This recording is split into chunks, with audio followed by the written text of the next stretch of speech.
Друзья, привет! Наконец-то настала весна, очень клевая погода, природа, солнышко.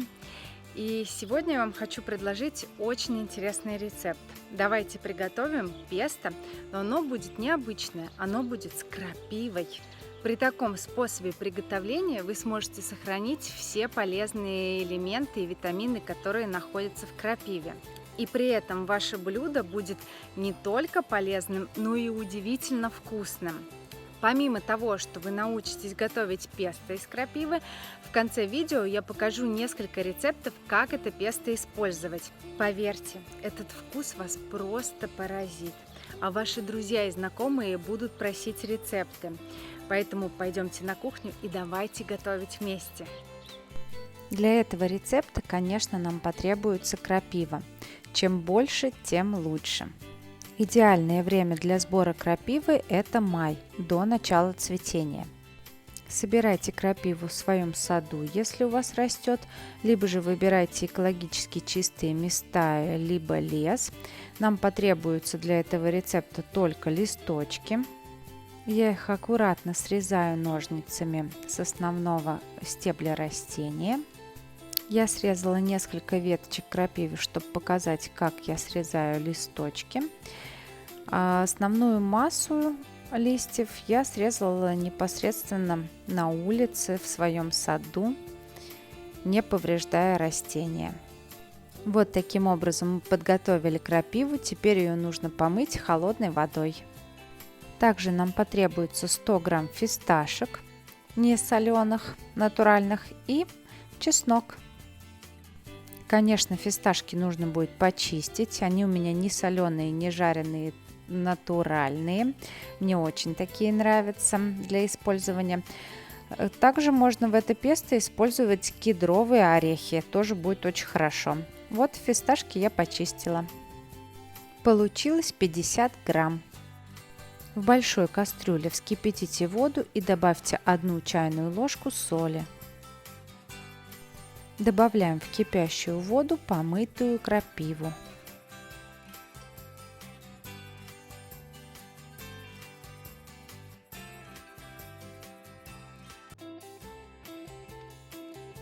Чтобы сохранить все полезные элементы, крапиву мы будем отваривать минимальное время, максимум 3 минуты. Наша задача в этом процессе, чтобы листья крапивы стали немного мягкими и, конечно, чистыми, потому что только горячей водой можно промыть полностью крапиву. Затем перекладываем отваренную крапиву в емкость с ледяной водой. Таким образом, ваше песто надолго сохранит свой ярко-зеленый цвет. Если вы переварите крапиву, то она изменит свой цвет, поэтому вы легко можете отследить время варки. Крапива должна оставаться ярко-зеленой. Отвар крапивы не вливайте, в последующем мы будем его использовать в приготовлении еды. Также, насколько я знаю, отвар крапивы используется для волос и в косметических целях, поэтому в любом случае он вам пригодится, можете почитать информацию об этом. Удаляем лишнюю воду из крапивы. Нам нужно максимально отжать крапиву, чтобы в ней не осталось совершенно никакой воды. Кстати, в таком виде вы можете и заморозить крапиву. Она будет идеально сохранять все свои качества, и вы можете ею пользоваться в любое время, когда вам она потребуется.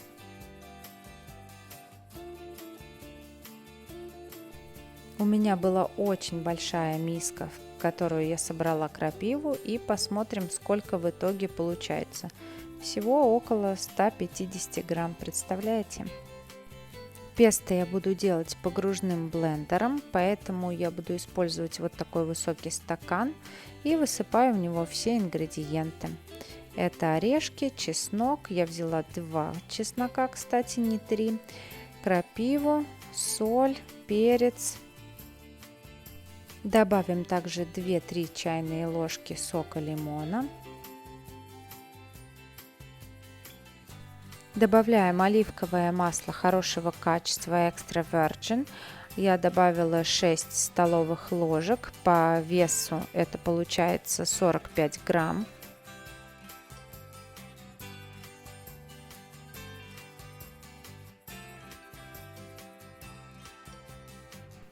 И перемалываем это все до однородной массы блендером. Я добавлю еще 4 столовых ложки оливкового масла, потому что я очень хорошо отжала крапиву, и у меня получается очень плотная консистенция. Увеличивая или уменьшая количество оливкового масла, вы можете таким образом контролировать консистенцию песто, как вам нравится. Мое песто готово. Теперь нужно его переложить в банку, в емкость, которую я буду хранить в холодильнике. Конечно, банка должна быть чистая, желательно стерилизованная. Но если вы не собираетесь долго хранить, в принципе, это может быть и пластиковый контейнер. Вы только посмотрите на этот цвет, какой он сочный и зеленый. Таким же он и останется на все время хранения вашего песто. Песто готово. Теперь советую вам добавить 1-2 столовых ложки оливкового масла, чтобы было меньше контакта с кислородом. И банку можно закрывать, ставить в холодильник и пользоваться. Кстати, готовый песто тоже можно заморозить и пользоваться им в то время, когда у вас нет свежей крапивы. Это песто я убираю в холодильник, а из остатков я вам сейчас покажу, как приготовить потрясающее блюдо.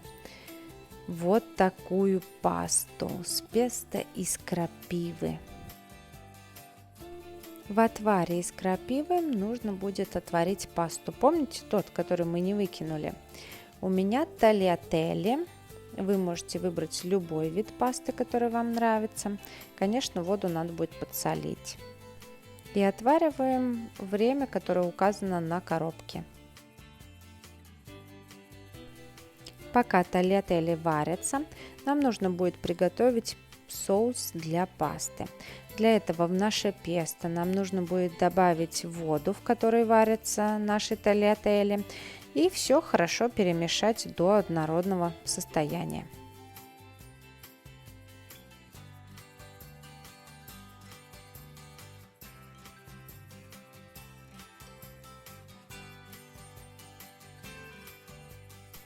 Готовые тальятели смешиваем с нашим соусом. Делайте все процессы быстро, потому что паста не должна ни в коем случае остыть. Она должна подаваться горячей и ароматной. Хорошо перемешиваем, чтобы вся паста пропиталась соусом.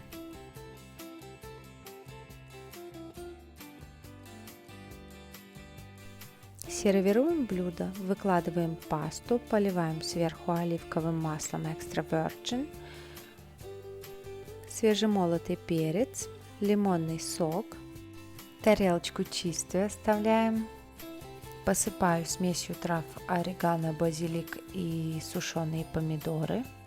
Также я добавлю листочки чабера горного, не путайте с чабрецом, это разные растения, также его могут называть сатурея. Мне очень нравится его аромат. Если у вас его нет, можете заменить любыми травами, которые вам нравятся, или не использовать их. Но обязательно в эту пасту добавляйте яркие вкусовые акценты, допустим, как вяленые помидоры. Они прекрасно дополняют эту пасту. Вот такое потрясающее, вкусное и полезное блюдо у нас получилось. Уверяю вас, вы очень его полюбите, а также все ваши близкие, друзья и родные. А теперь я вам покажу, как использовать песто другим способом. Например, так, ваши любимые брускетты. Для этого нам, конечно, понадобится хороший хлеб. Сделайте предварительно тосты и намажьте их обильно песто из крапивы. С таким песто сочетаются практически любые продукты.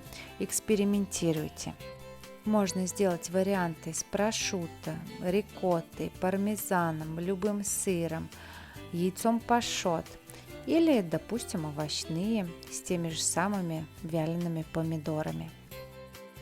Вновь посыпаю смесью трав орегано, базилик, добавляю листочки рукколы,